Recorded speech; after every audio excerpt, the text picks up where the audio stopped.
Interesting, we're looking towards the west and the northwest, and there we find light in the sky, but the sun is in the east behind big clouds.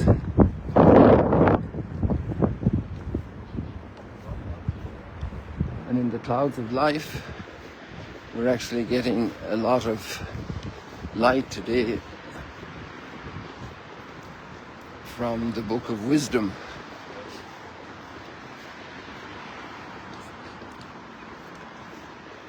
In a certain sense, it's a paradigm very like ours today, where there are all kinds of theories about reality. It's a very developed world. It's the rising of the Roman Empire. And here we have this community who are defending the truth, reasoning about the truth of their worldview, that this world is created by God. And we're in chapter 13 of the Book of Wisdom, and there are two major parts to this. The one part is the astonishment, how come people were unable to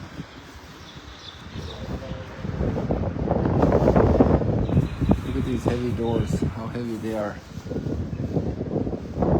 and all this material here.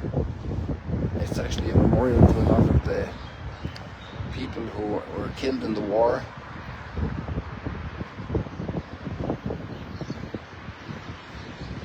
The sadness of war.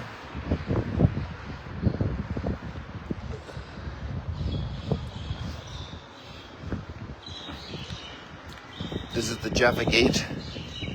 This is the way it used to be, the whole thing. But over 100 years ago, this was opened up for Kaiser Wilhelm, so his motorcade could drive in. And there we see a little bit of the moon, a sliver of the moon over Jerusalem.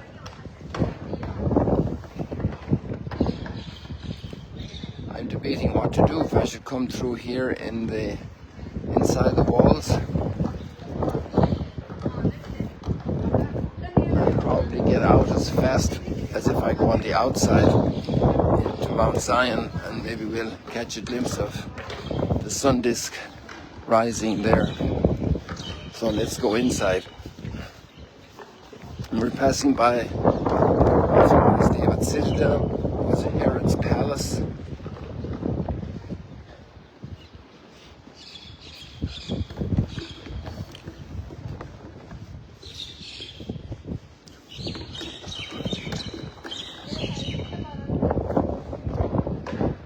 Now we're looking east, so that's the light back there. On the trip here to Jerusalem yesterday from Galilee, we skirted a pretty strong thunder and lightning event over the area of Nablus. We came down the Jordan Valley. So the area of Sichem, Jacob's Well.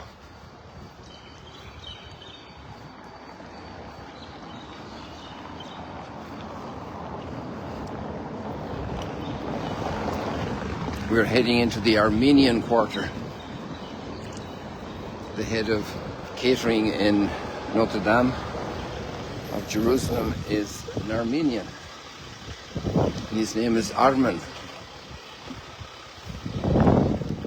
Wonderful person.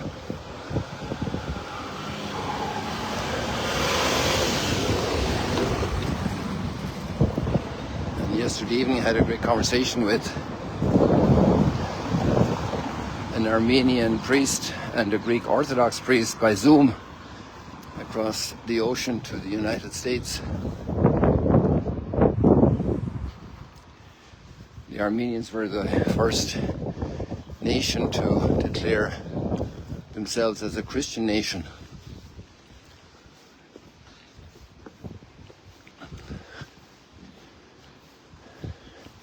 And we're coming up to St. James Church, which is the headquarters of the Armenian Patriarchate in Jerusalem.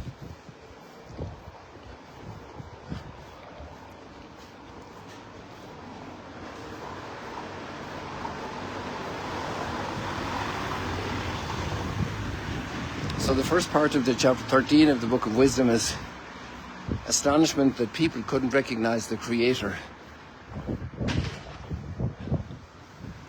Total astonishment.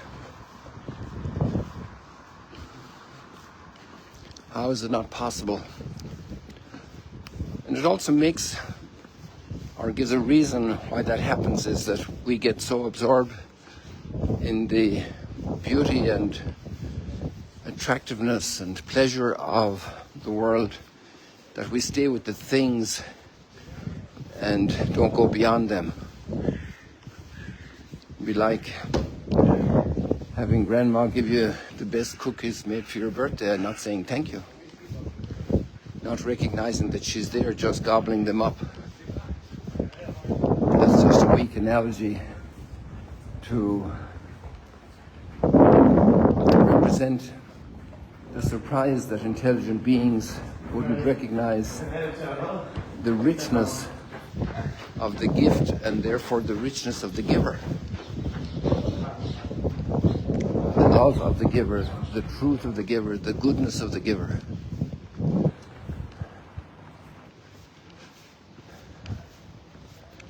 This is the entrance to the Armenian Patriarchate headquarters. St. Jack, it's written in French.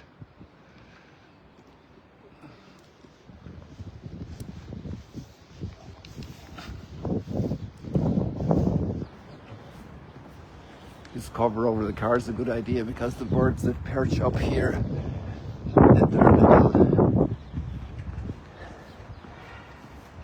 expressions land on the car. This is the Armenian seminary over here.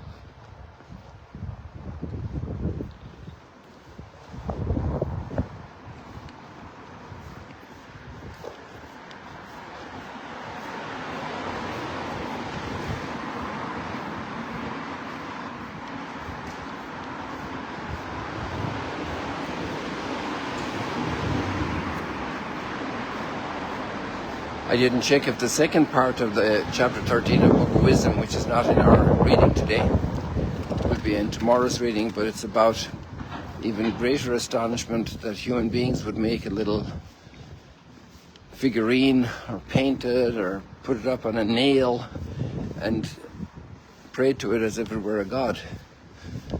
The sun itself is a marvelous reality that provides so much life for the world, because it was created such by the Almighty, and then to not recognize the Creator, but to turn your head down and recognize the creature as above you, who made it, is seemingly apparent to the writer as extraordinarily naive and foolish. We're dealing with the Book of Wisdom. The great anchor of the Book of Wisdom is this conviction of God who is Creator. And we celebrate in Psalm 19, the heavens proclaim the glory of God. And the firmament proclaims Him. It's a marvelous hymn.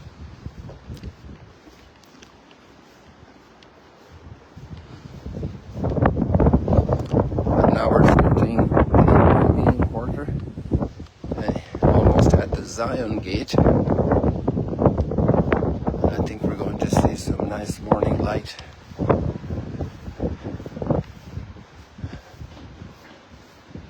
And as we turn to the Gospel passage, it's about our own life and where we dedicate our life's focus Our life passes by faster than that motorbike or this Jeep.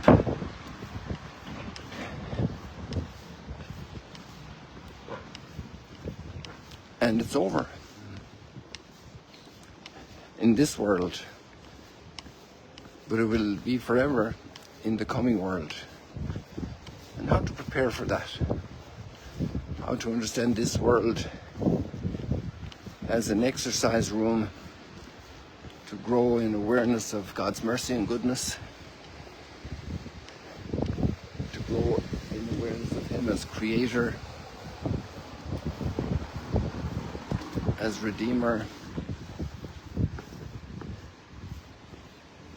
to recognize His presence in every image and likeness He has created, and honor and respect and worship Him in our respect for them, in the love we show them. So here we're going out through the old gate of Mount Zion.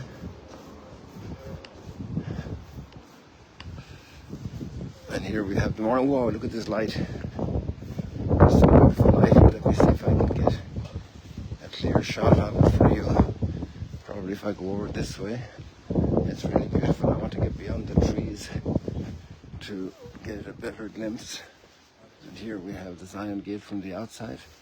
Well, let's move over here and get this light, which is a part of our morning sunrise stroll and chat. This is the Cenaculino, little memory chapel of the Last Supper, run by the Franciscans. Used to be a bakery over a century ago. They were able to acquire this property to have a memorial here close to the site of the Last Supper room, which at that time was not available to celebrate the Eucharist. It was a mosque. So now look over here. Look at that light. Isn't that delightful? Delightful, full of light. Delightful. I wonder what's the best way to not lose perspective here. That light's pouring into the Jordan Valley. As soon as I go in here to the lift, I'm going to lose height, but maybe we'll be able to find a way to compensate. Now we're getting a look across to Gethsemane in the distance there.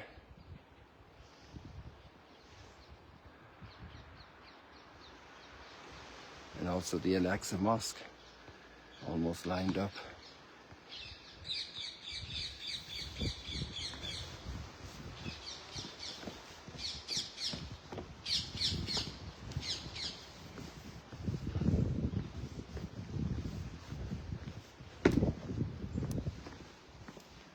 Yeah, I think we have a good spot here for if the light holds for us for another moment.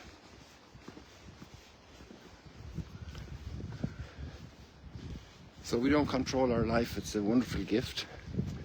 Yeah, this spot would allow us to take a shot here. I won't show you too much what's on the ground because it ain't so pleasant. But here we are with the beauty of this morning sky over Jerusalem. We're looking across over East Jerusalem or Silvan. The Kidron Valley is down below us. The Gehenna Valley is to our right. We actually just across from the Jaffa gate and wheels around the city more or less like we did. And there we have this beautiful light in the morning here, and we can see the plateau of the Moab Mountains, the story of Ruth, and then of Moses looking in, and then the famous Madaba map, after which the Magdala map was designed in the same artistic format. I was wondering if I can get in here behind this wall. Let's see where that takes me. Maybe it's a good idea. We even see a tennis court. I'm not sure if that's the way they had tennis courts at the time of King David. Or King Solomon probably had more tennis courts than King David. Maybe it's a basketball court as well, rather, not a tennis court. Excuse me. And here we have some cactus with some ripe tuna.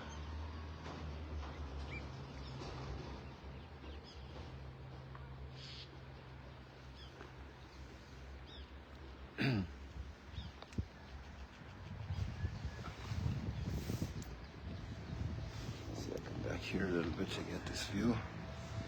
But I think we saw some of that wonderful light already. We're looking across to the Mount of Olives. We're still in the month of November, the memory of the deceased. And there we see primarily the Jewish graveyard. Over to the left, behind the Al-Aqsa Mosque, we have immediately joining the wall the Muslim burial. And then in the deep down part of the valley, we have Christian burials from ancient times. So people, what a delight.